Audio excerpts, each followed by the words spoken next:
Here in Ohio tonight, those shootings are leading to increased security. This comes as the controversial state budget is being debated in the General Assembly.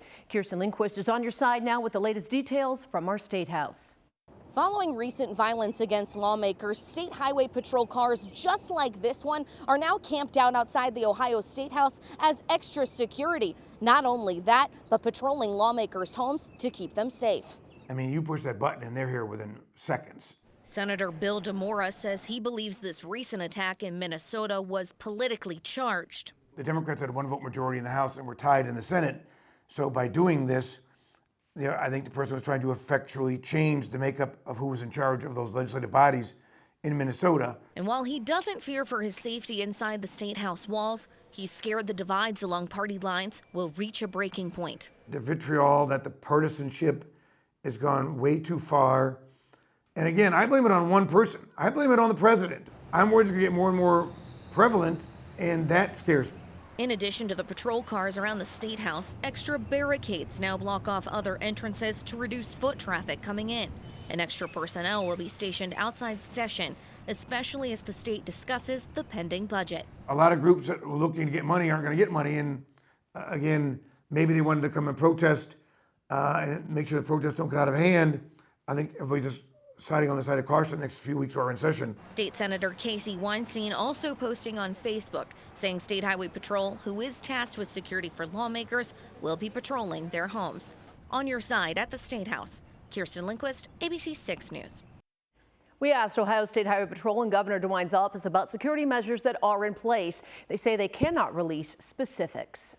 President Donald Trump is now considering pardons for the men who conspired to kidnap the governor of Michigan. That plot happened right here in central Ohio when it comes to the planning. New at 6, investigator Lisa Ronta looks back at that case that may have even put Ohio Governor Mike DeWine's life in jeopardy. That's according to U.S. attorneys. Despite lengthy convictions that were upheld this year, we'll tell you why the president may let those conspirators go. And right here in central Ohio, security is being beefed up around state lawmakers. Patrol cars were parked outside of the State House this afternoon. State Senator William DeMora confirmed they're not only providing surveillance around the State House, but around lawmakers' homes as well. He believes that attack in Minnesota was politically charged, and while he doesn't fear for his safety inside the State House walls, he is afraid the divides along party lines will reach a breaking point. The Democrats had a one-vote majority in the House and were tied in the Senate. So by doing this, I think the person was trying to effectually change the makeup of who was in charge of those legislative bodies in Minnesota. Now, in addition to extra patrol units, metal barricades now block off other entrances to reduce foot traffic coming in. Extra personnel will be stationed outside session, particularly as the state's budget continues to be debated.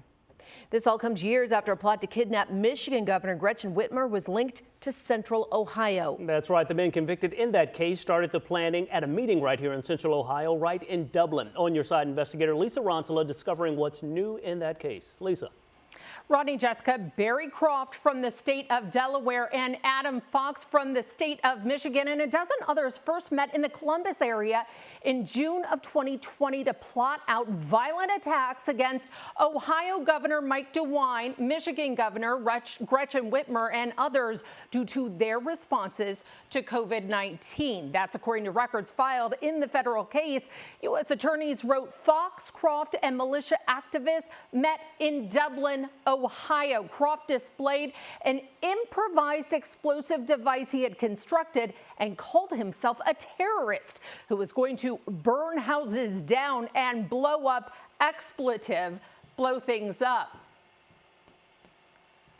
Here we go. And 9 were convicted of plotting to kidnap Governor Whitmer from her vacation home in Michigan.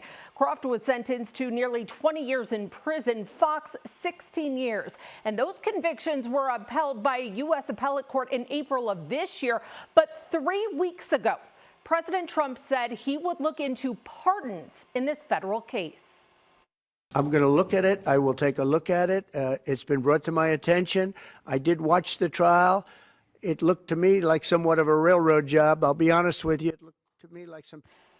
At this point, no pardons have been made. On your side, I'm investigator Lisa Ronta. Thanks for watching the ABC6 News YouTube channel. Bringing you breaking news, stories, sports, and original content throughout Central Ohio. Make sure to like and subscribe so you don't miss out. ABC6 News is on your side.